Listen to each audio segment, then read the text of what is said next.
രാത്രി കിടന്നുറങ്ങിയപ്പം സാധാരണ ചർച്ചിലൊക്കെ പോയി കഴിയുമ്പോൾ നമുക്കൊരു ആശ്വാസവും സമാധാനമാണ്.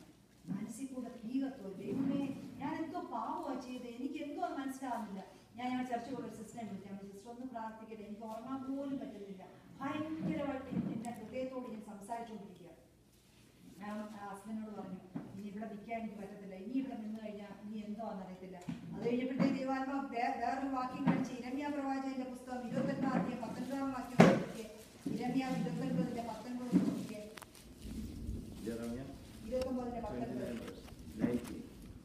29-19 പ്രവാചകന്മാരായ ദാസന്മാർ മുഖാന്തരം ഞാൻ പറഞ്ഞയച്ച വചനങ്ങളെ അവർ കേൾക്കായതുകൊണ്ട് തന്നെ എന്ന് യഹോവയുടെ അരുളപ്പാട്. ഞാൻ ഇടവിടാതെ അവരെ അയച്ചിട്ടും നിങ്ങൾ കേട്ടില്ല എന്ന് യഹോവയുടെ അരുളപ്പാട്.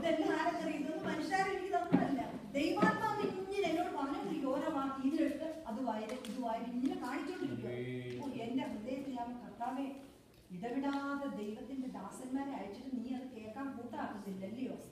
അപ്പൊ എനിക്കങ്ങ് ഭയം കയറി എന്റെ ഉള്ളിൽ. അയ്യോ ദൈവമേ, ഇത്രയൊക്കെ പറഞ്ഞിട്ടും ഇത് കേൾക്കാതിരുന്ന എന്ത് വലിയ ദൈവത്തിന്റെ കോപത്തിന് ശിക്ഷയ്ക്ക് കാരണമായിട്ടുണ്ട് എന്ന വലിയ ഭയം എന്റെ ഉള്ളിലുണ്ട്. ഞങ്ങളുടെ നാട്ടിൽ വെച്ച് ഞാൻ അവിടെ വെച്ച് സ്ഥാനപ്പെട്ടിട്ടൊക്കെ വന്ന, പക്ഷെ ഇവിടെ വന്നപ്പം റിലേറ്റീവ്സിന്റെ ഒക്കെ സമ്മർദ്ദം മൂലം പ്രത്യേകം എന്റെ ഹസ്ബൻഡോട് മഞ്ജുവിനെ, എന്നെ വീട്ടിൽ മഞ്ജുവിനെ അവിടെ ഓരോ പിന്നെ പെന്തിക്കോസ് പള്ളിയിൽ വിടരുത്, അവിടെ നിങ്ങൾ ഇങ്ങനെ പിടിച്ചു വെച്ചുകൊണ്ടിരിക്കുക. ആ സമയത്ത് ദൈവാത്മാവ് ഇങ്ങനെ ശക്തമായി സംസാരിച്ചു. ഞാൻ അദ്ദേഹത്തോടും പറഞ്ഞു, ഇങ്ങനെ ദൈവത്തിന്റെ ആത്മാവ് ശക്തമായി സംസാരിക്കുന്നു. അപ്പം ഈ ഭാഗത്തിലേക്ക് വരാം. ഇത് ഞാൻ 3 കാര്യം പറഞ്ഞല്ലോ. ഒന്ന്, ലുക്ക് ബാക്ക്, നീ ഒന്ന് പുറകോട്ട് തിരിഞ്ഞു നോക്കാം.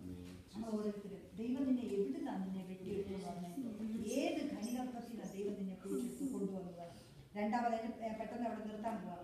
രണ്ടാമതായിട്ട് നീ മുകളിലേക്ക്, അതായത് നോക്കിക്കേ, 6ാമത്തെ വാക്യം ഒന്ന് വായിച്ചാട്ടെ. നിങ്ങളുടെ കണ്ണ് ആകാശത്തിലേക്ക് ഉയർത്തുകയും താഴെ ഭൂമിയെ നോക്കുകയും, ആകാശം പുക പോലെ പോയി പോകും, ഭൂമി വസ്ത്രം പോലെ പഴകും. അത്രയും മതി സാവകാശം. നിങ്ങളുടെ കണ്ണ് ആകാശത്തിലേക്ക് ഉയർത്തുക. നീ നിന്റെ രക്ഷിതാവിനെ നീ ഓർത്ത്, നീ സ്വർഗത്തിലെ, നീ ഭാരതത്തിൽ കൂടെ ഒക്കെ കടന്നു പോകുന്ന വ്യക്തിയായിരിക്കാം. നീ കർത്താവിന്റെ മുഖത്തേക്ക് നീ ഒന്ന് നോക്കിക്കേ, നിനക്കൊന്നും ഭയപ്പെടാതില്ല. ഏതെല്ലാം കഷ്ടതയിൽ കൂടെ നീ കടന്നു പോയിട്ട് വന്നാലും നിന്നെ കഴിഞ്ഞ കാലങ്ങളിൽ എത്ര അത്ഭുതമായിട്ട് നിന്നെ പ്രൊട്ടക്ട് ചെയ്ത ദൈവം ഇവിടെ നിന്നെ കാത്തു പരിപാലിക്കും. നിന്റെ വിശ്വാസം നഷ്ടപ്പെട്ടു പോകരുത്. നീ എന്തിൽ വിശ്വസിക്കുന്നോ അതിൽ നീ ഉറച്ചു നിൽക്കുക. നീ മുകളിലേക്ക്, കർത്താവിലേക്ക് നിന്റെ കണ്ണുകളെ ഉയർത്തി. ഹിസ്കിയാ രാജാവിന്റെ കാര്യം പറഞ്ഞ പോലെ എല്ലാ സൈന്യവും വന്ന് നിൽക്കുന്ന സമയത്ത്